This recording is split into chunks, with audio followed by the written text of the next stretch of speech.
Assalamu alaikum, everybody. Thank you for joining. Like 12 minutes ago, they surprised me and told me I had to have a new Zoom link. So, so that was kind of like a last minute surprise, but alhamdulillah for everyone being here. The topics that we're going to be talking about are called, there's some big names, okay? It's called inequity, blameworthy modesty, and fraud. Okay, and these topics have a very big name. Admit everybody.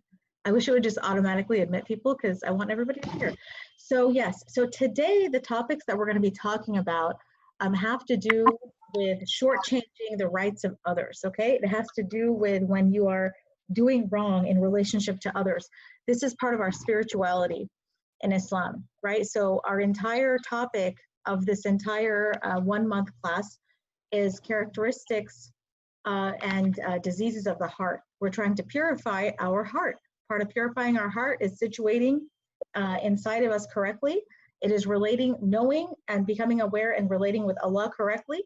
It's also relating with the people correctly, right? Relating with others. So all of these things have to do with our spirituality. And if any of those are wrong, if we're wronging ourselves, if we're wronging Allah, if we're wronging others, then what happens? Our spirituality is going to be fogged with sin and cloudiness and darkness and heaviness. That heart is going to be bogged down with sin. We are not going to have clarity. We're going to be mistreating ourselves and others. So our purpose is to become aware of how we can cleanse ourselves. So that requires some knowledge, a little bit of awareness, and practicing those things that we're taught in the religion, right? So alhamdulillah, we're in week 2. Sometimes we talk about, okay, welcome. Sometimes we talk about things that have to do with our relationship with Allah. We have talked about that. Sometimes we talk about things that have to do with relating with others. And sometimes we talk about things that we just experience ourselves. All of those are parts of our spirituality. Today, the topics really have to do with relating with others. So in Islam, really, when we relate with others, there's a certain right that they have because Muslims are supposed to be fair and just people. Yeah. So we are in the presence of God. We are not atheists who believe that we are here with no, other purpose than to exist for whatever reason. No.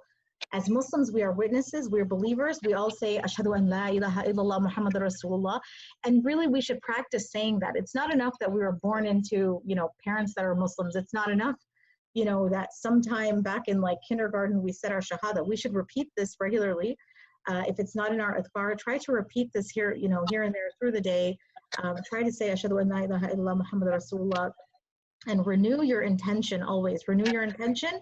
And let's purify ourselves. So these topics actually are out of the Hamza Yusuf PDF book. So you could follow along if you want to. Yes, some people, I hope that no one's having trouble getting in. I see some people are having to repeat. So yes, so it's actually not out of this book. These topics are out of that PDF, which everyone does have access to. So the first one that I want to talk about, it's called inequity. Okay, inequity. Inequity, you can look on page 24 of that PDF if you'd like to. And so what inequity means, okay, what inequity means is when you harm another creation without just cause, okay? When you harm another creation without just cause.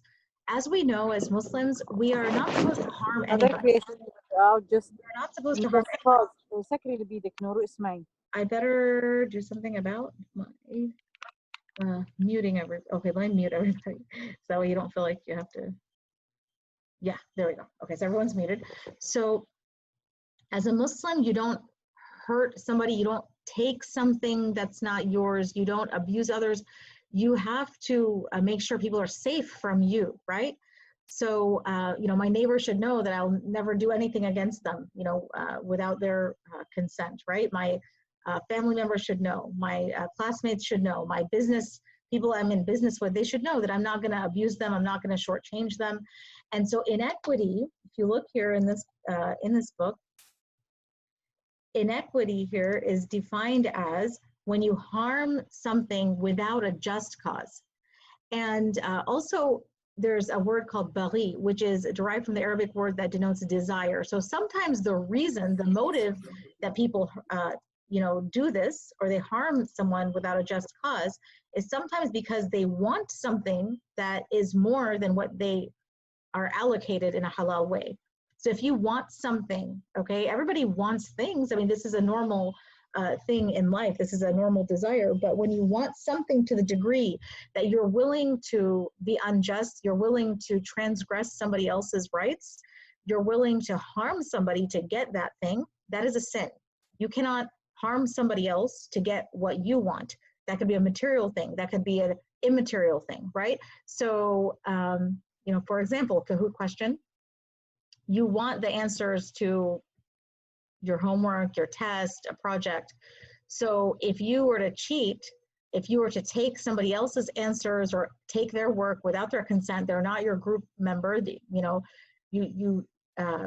you cheat them by taking their work or by looking at their stuff, and you instead submit that work as your own work, but they didn't consent to that, right? You forced it or you snuck and did it. That would be an inequity, okay? I'm not talking about if you ask somebody for help and they say, hey, this is how I did the problem. That's totally different, because somebody else's consent is valuable. So when someone that you're dealing with consents to something, that's very, very different, okay? If big brother or sister or your friend says, hey, I understood that math problem, I will show you how to do it. In fact, this is how I did it. And they show it to you and you learn, and that's different. But if you are cheating someone, and you are taking something from them, being unjust to them in order to get that end, then that is inequity, and that is something which is haram in Islam. You can't do that.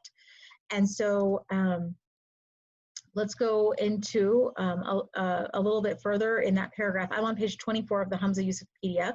So Imam Maulud, okay, Imam Maulud makes an analogy between inequity and powerfully intoxicating wine. And he's comparing the wine to a love of position. So in this paragraph, they talk about tyrants, people who are rulers of nations, right? Tyrants, or even it talks about corporations, sometimes big companies.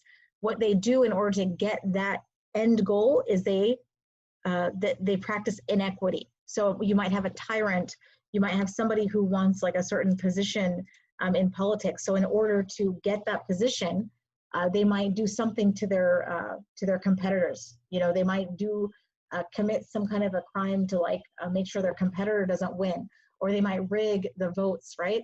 Or in the case of like a company, right? What if the leader of the company has a certain amount of power over the people that are employed there, and in order to make more money, they do this inequity where they are unjust. They're maybe not paying people for the amount of hours that they're really doing, or they're not following what they agreed in the contract. There's so many ways. There's countless ways that somebody can commit inequity. But these are some examples of how maybe powerful people can commit inequity, but any human being can commit inequity.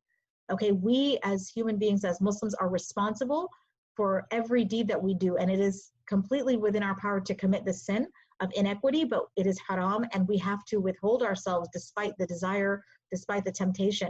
And we always need a part of contentment, like we talked about last week. Part of contentment is being happy with what we have, to the point where we don't have this greed that we're feeding to where we want to commit inequity, okay? Inequity would be stealing from a store. You really want something, you think it's unfair that someone else has it, your parents are not caring to buy it for you, or you don't have the money. So if you go and you steal something, what have you done? Why is that wrong? Why is that morally wrong to steal something from a store? You don't own that thing. It's not yours, right? It's somebody else's property. It doesn't matter how much you want that thing. It is wrong to take it without that due measure of paying for that thing, right? And so these are some very basic moralities. There are people out there who don't understand that this is a sin. And sometimes you recognize people. If somebody is praying, fasting, giving charity, doing all these things, but then they're unjust and they commit inequity, they have violated that very basic morality as a Muslim, right? This is a foundation. This is something very, very important in our religion, that we have to practice justice, fairness, honesty, and we don't take from others. We don't harm others to get what we want. Okay, we don't harm someone else to get what we want. We have to be careful that when we are in that path to get what we want, even if it is something that we're entitled to, okay? So I know we've given examples of things that we may not be entitled to. Sometimes you're entitled to something, but in order to get that thing, you have to harm someone, or there's some obstacle in the way, and that includes, being, careless about someone else's situation. Well, as a Muslim, you really need to be careful. Perhaps you're just going to, let's say I need to borrow the car and I have my parents' car sitting here. I need to get to work. That's my right. I need to get to work. And yet, that if you just grab your mom's keys and leave like that, it's going to make it difficult for her in the whole day.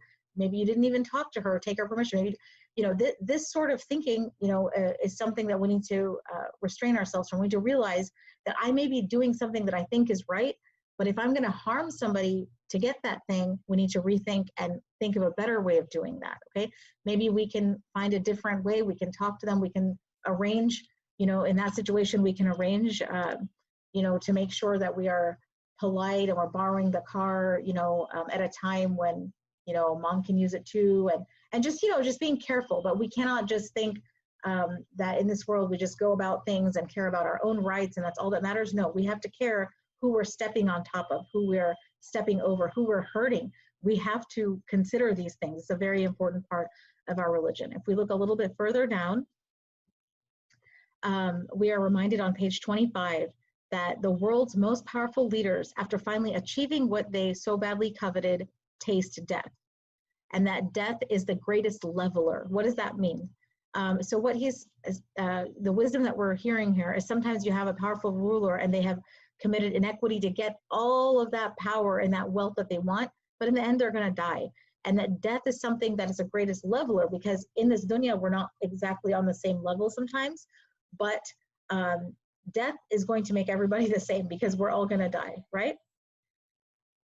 Okay, on the next part, we're on page 25, it says that the Imam states that the desire for temporal power is a move away from God, okay?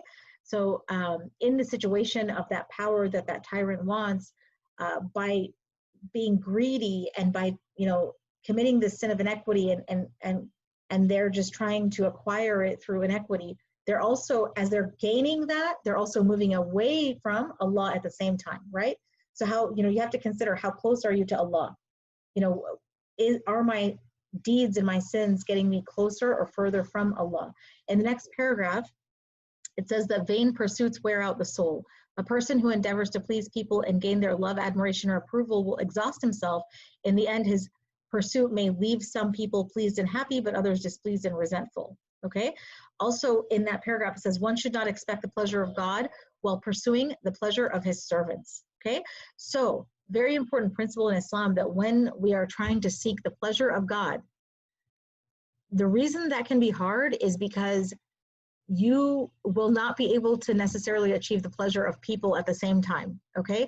And so seeking the pleasure and admiration and seeking the dunya kind of popularity where we try to please people, this is different from seeking the pleasure of God. Seeking the pleasure of God is a unique thing that takes character strength, iman. And when you seek the pleasure of God, be prepared to not get the pleasure of people. Usually, when you have to go pray, oftentimes you have to, stop something and go pray, right? If you're in school, right, you have to stop from your 6th period class or 7th period class and you have to say, teacher, I'm sorry, I have to spend 5 minutes to go pray. But if you are so worried that, oh, what is my teacher going to think? What is my classmates going to think? If you're so worried about that, you're not going to be able to go please God. The priority is to please God first. Yeah, that's the priority for a Muslim. After that, if you can manage all of your fara'id and everything that we're supposed to do, then you can, within the halal, you can still try to please people. But, we can't have it reversed where we're willing to miss prayer because, oh, that meeting, it's going to look bad to my boss, or no. I mean, the priority is, always what pleases Allah. Also on that page, let's look a little bit further down. The Prophet, it talks about death again, where it says the Prophet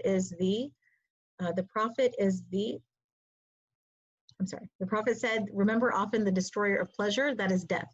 So, as a Muslim, I know everyone here is just, you know, starting out, you know, your youth, but as a Muslim, you know, a responsible Muslim is going to remember death often because that is our reality. It's not a depressing kind of remembrance. We're not asking, you know, that we are sad, but it's a reality that this world is a temporary place. We're here for a reason.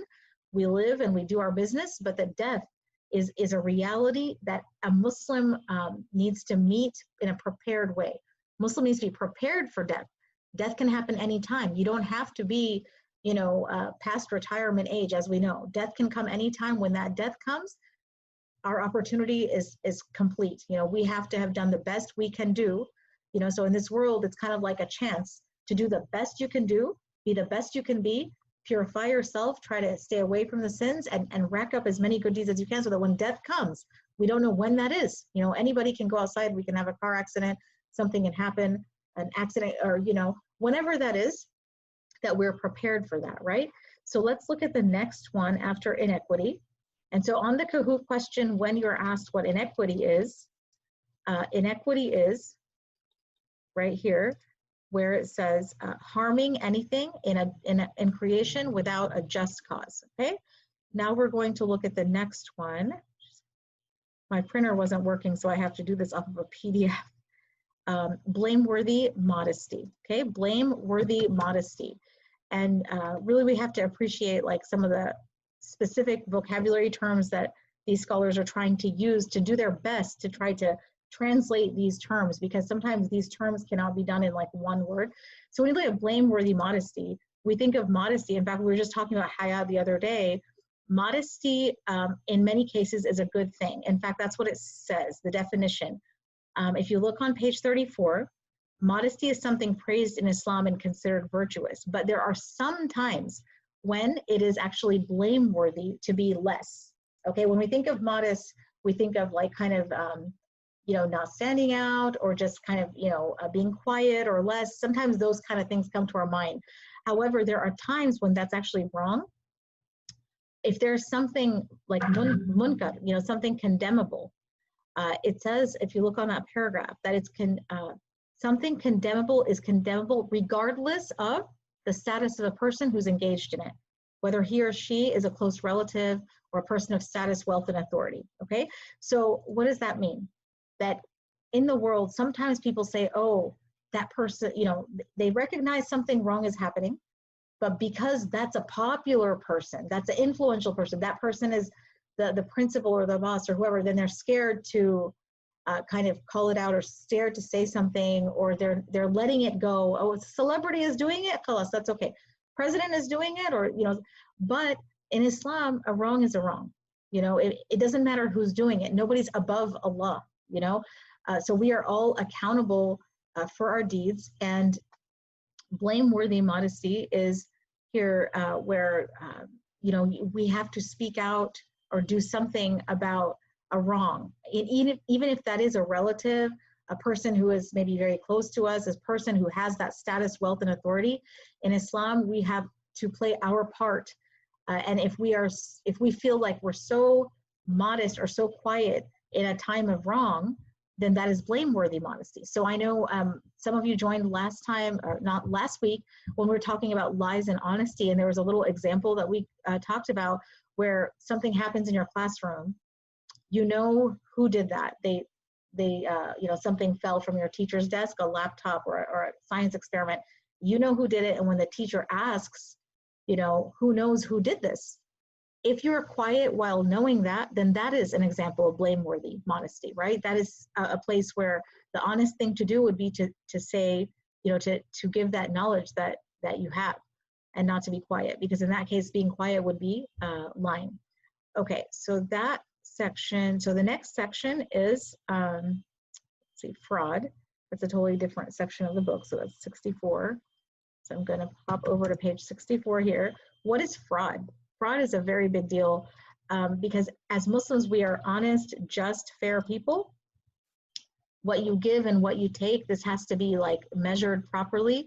So fraud is when you shortchange somebody, okay? So fraud is when you shortchange somebody.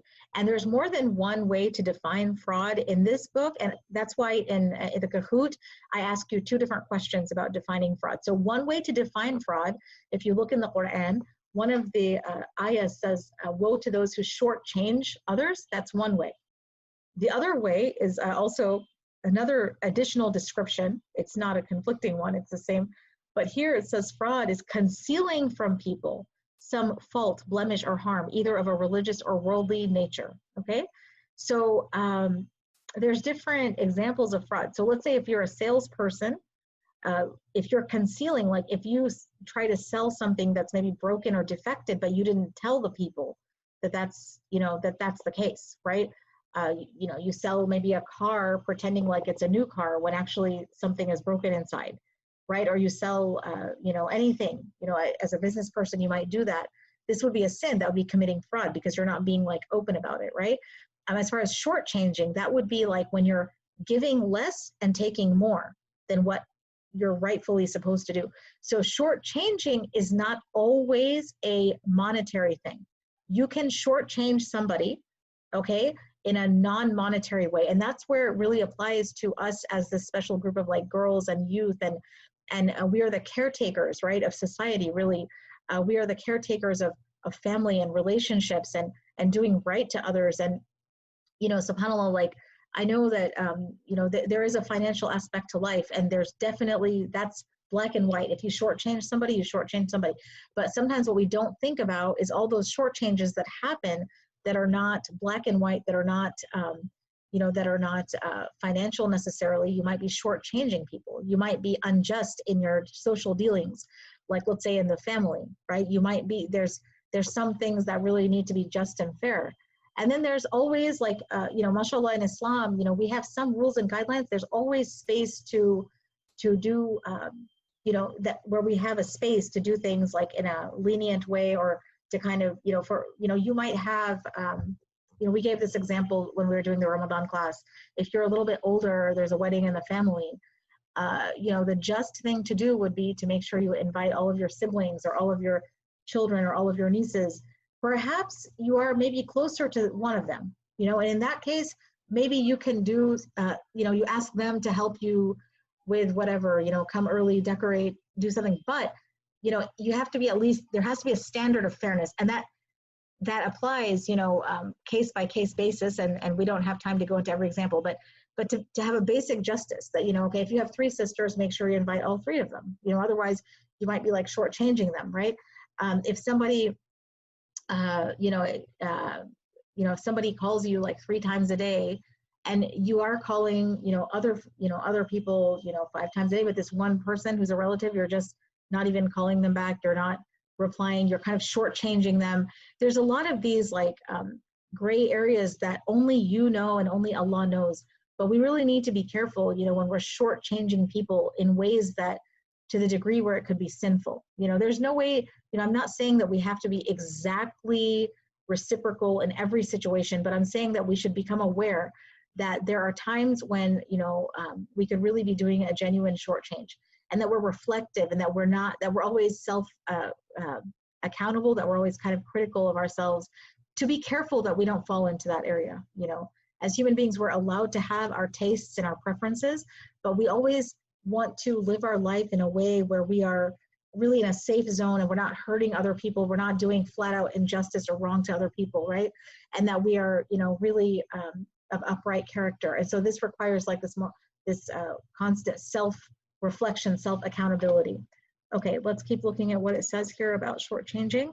So there is a fraud of the tongue. On paragraph 2, it says, there is a fraud of the tongue. Let's look at the next. Wow, don't tell me they ended that so quickly. All right, so that section looks like it was very short on that. I mean, I thought it was 2 pages, but my memory must be wrong. So fraud, we can talk about this, you know, forever. It is something to be careful about. As a Muslim, we don't shortchange. You know, this all ties in with each other, like the concept of trust, amana, the concept of, you know, just relating with others, being fair and just, honest, giving everyone their due. These are just some things that all fall into that central sense of morality that we as Muslims have, where we uphold justice, right? These questions are going to be on the Kahoot. I do want to have a small, tiny minute where we talk about how, the concept of prayer, because all of these spiritual concepts, we do it keeping Allah in mind, right? We've talked about taqwa, tawakkul, iman. We're trying to strengthen our faith and belief in the akhirah, that one day we are all going to die. It was mentioned today that, yes, we're all going to die. Now, we as middle school girls, yes, we're young, life is ahead of us, but you know what? Growing in the right way, we should realize that, yes, we're in the beginning of our life, we have life ahead of us, but the reality of this life is that we are responsible for ourselves, and we're not babies anymore. And the more that we get through middle and high and college and become adults, that we are now independent, we are responsible. As Muslims, true independence is the ability to be responsible for your actions, right? To make sure also that you don't owe someone their rights, whether it's Allah, whether it's someone else. So we should remind ourselves that one of the first things that Allah asks us to do after our shahada, after saying, Ashhadu an la ilaha illallah Muhammadur Rasulullah, is our prayer. Our prayer is super duper important, okay? Our prayer is super duper important. I'm just gonna share a little bit out of this for like 1 minute. This is called prayer, according to the Sunnah. And I just want to, because a lot of times we almost take it for granted because it is so regular and it's something maybe our parents always tell us to do, but just a tiny thing. And this is just on page 27 of this book, that Allah subhanahu wa ta'ala tells us in the Quran, I have not created jinn and men except they should worship me alone. I seek not any provision from them, nor that I ask that they should feed me. So the purpose of our creation is that we should worship Allah. Yes, we can be comfortable. Yes, we can enjoy life. Yes, there are many good things in life, but the real core purpose is to worship Allah. So what is the main worship that we have to do? It is praying our fard prayer, okay? And so Allah tells us in Surah Al-Baqarah, verse 238 and 39, guard strictly the 5 obligatory prayers, especially the middle prayer, and stand before Allah with submission. Do not speak to others during the salah, and if you fear an enemy, perform salah on foot or riding, and when you're safe, perform salah in a manner He has taught you, which you knew not before. So we have to guard how many prayers a day? 1, 2, 4, no, 5. Every single person here is responsible to who? Not to mom and dad. They're there to support you and love you, but you are responsible in front of Allah that you pray 5 times a day. That is between you and Allah, okay? Your parents love you very, very much, and that is why they care about you, because in Islam, we are taught in the Quran, save your families from the fuel of the fire, from a fire that's made of men and stones, right? So we're gonna do our duties because Allah will also ask, mom and dad, like, did you teach your kids? But every girl here has to catch that torch, and we're passing this torch on. You have to take responsibility. You have to pick up that responsibility yourself. You have to tell yourself, you have to decide for yourself that, yes, I do want to be Muslim. I do want to believe in Allah and live my life as a Muslim. Life is there, it's going on, but I need to take responsibility to pray. This is something which Allah is looking at. When mom and dad are not there, Allah is there. He's watching everything I do, and there's a reason why I'm here in this world. And one of the core things I really have to do, I have to do my salah. In fact, it is not okay to miss salah on purpose when you don't have an excuse. In that verse, Allah tells us that even those who fear an enemy is coming, that they're supposed to perform salah in what way they can. Like, if that means they're on foot, if that means they're riding an animal, they still have to perform the salah. They are not excused from performing salah. So how are we excused from performing salah if we are comfortable at home? If somebody is facing an enemy, they still are required in the Quran that they have to perform their obligatory salah. How are we excused if we're sleepy at Fajr time? We are not excused from performing salah on time. And we mentioned last few times that even the wudu is in the Quran, okay? You have to have your wudu when you pray. Who is gonna benefit from that? You are gonna benefit from that. When I pray, it's to save myself. It is for my own benefit. Even if it doesn't feel like at that moment it's benefiting me, even if it feels like I don't need to do that, I'm the same person with or without. You're not the same person with or without, because the angels, they're writing it down. We have to pray. And if you don't do that, what happens is not only the sin, but there's association with, kufr. Okay, it says between a man, so this one is a hadith from Muslim. It says between a man and disbelief and shirk is forsaking salah. What is forsaking salah? Salah is there, but you are intentionally not praying. So this can bring you to shirk or disbelief. Also, another example from Ibn Majah, it's a hadith. It says, he who abandons salah, then surely the responsibility of Allah to forgive him is finished.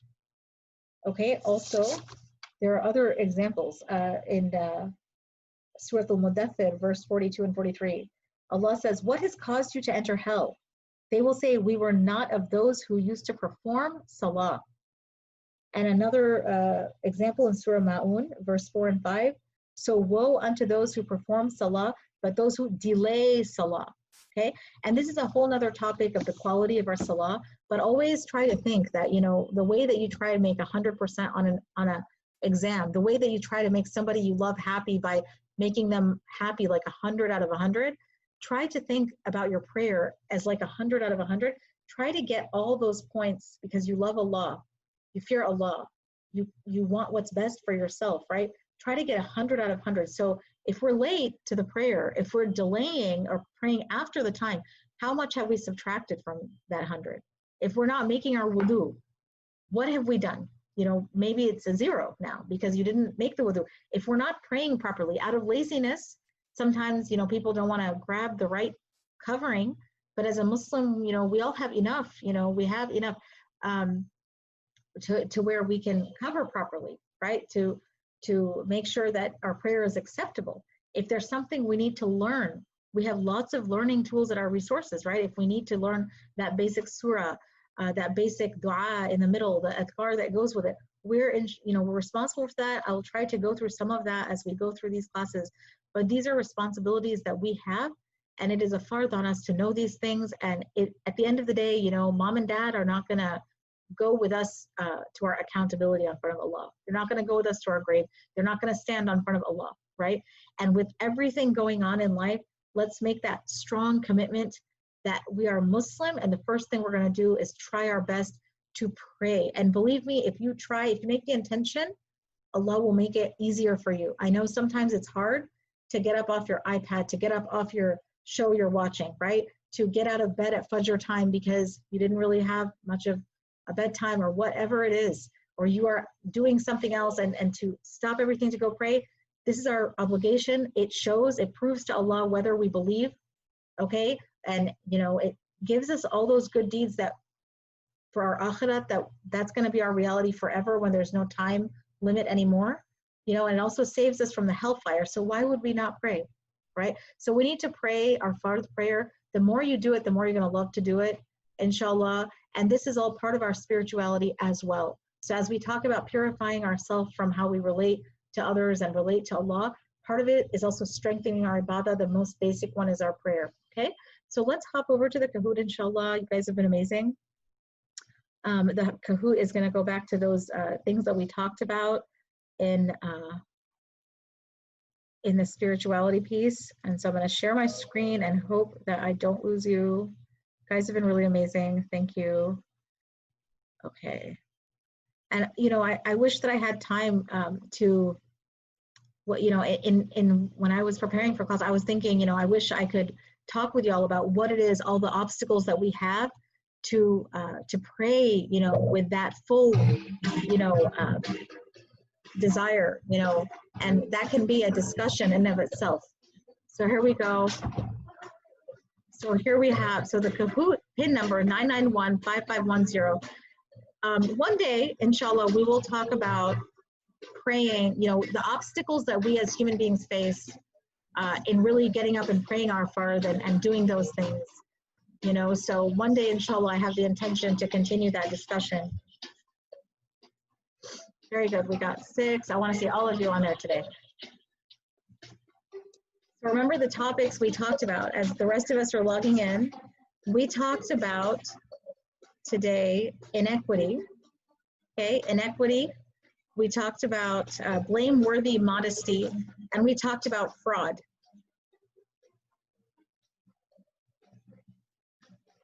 What am I doing? Okay. Okay, a few more seconds.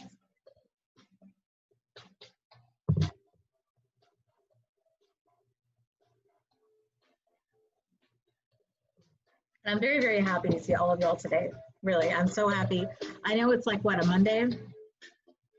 I know we have other things we can be doing. This 30 minutes or so, it's going to count for you. So much value, so much bang for the buck right there.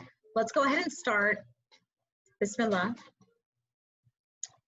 So the first question. Number one, fraud can be defined as what? Strength, shortchanging, anger, or showing off. Fraud can be defined as what? We talked about this.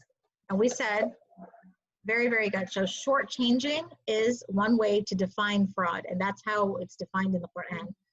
Another, yeah, very good. You guys are doing great, mashallah. Number two, fraud can also be what? Fraud can also be what? Giving less and taking more, done out of greed, concealing deficiencies, or all of the above. When we say concealing deficiencies, it's like that salesperson that didn't say that the car was actually broken and they're selling the car. Remember that example? So it can be giving less and taking more. It can be done out of greed, yes. It can be concealing deficiencies, and it can be all of the above. Very, very good. Great job, girls. Next, true or false? Inequity is harming someone without just cause. Is that true or false? Inequity is harming someone without just cause.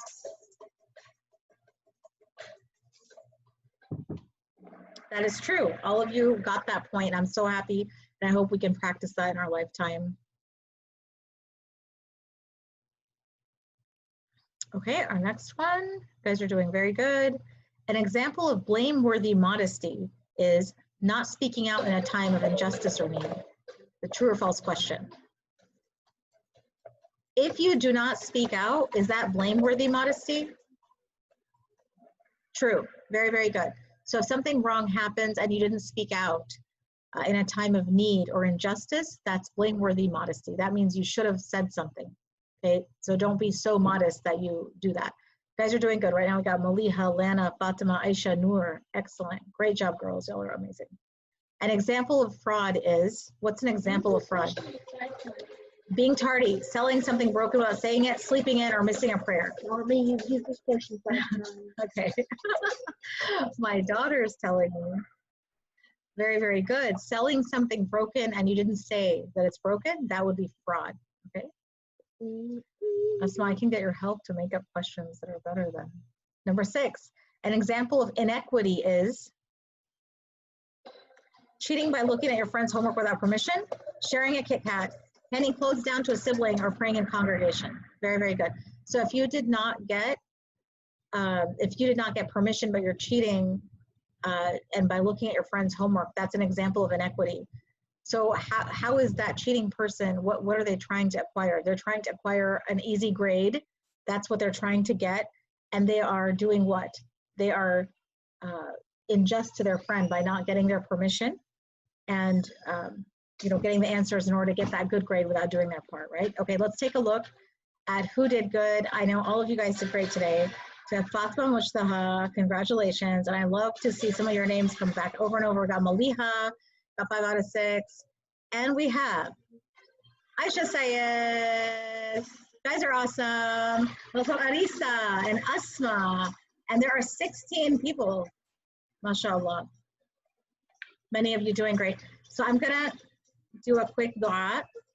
I feel like there's, oh goodness, that is loud. Wait, can we get out of here? Okay. Yeah, since I already, since I took so long, I'm not gonna look more into the winners there. But yes, what I would like to say is I feel like these are the beginnings of conversations and there's no end to these conversations. There's so much more that we could talk about, but it is the beginning of these conversations. And one day we're gonna go back and talk about it a little bit more. Jazakallah khair for attending. May Allah reward all of you guys. You guys are amazing. I pray that all of you grow into becoming amazing women, amazing Muslims, that your iman is strong, that we can pray with love and fear of God, that we can improve our prayers, that we can improve you know, the quality of our life through spirituality, through awareness, through cleansing. And let's do a quick dua, inshallah. And please also make dua for me and each other, inshallah, as we go through this, inshallah. أعوذ بالله من الشيطان الرجيم بسم الله الرحمن الرحيم والعصر إن الإنسان لفي خسر إلا الذين آمنوا وعملوا الصالحات وتواصوا بالحق وتواصوا بالصبر سبحانك اللهم وبحمدك أشهد أن لا إله إلا أنت أستغفرك وأتوب إليك. السلام عليكم ورحمة الله وبركاته.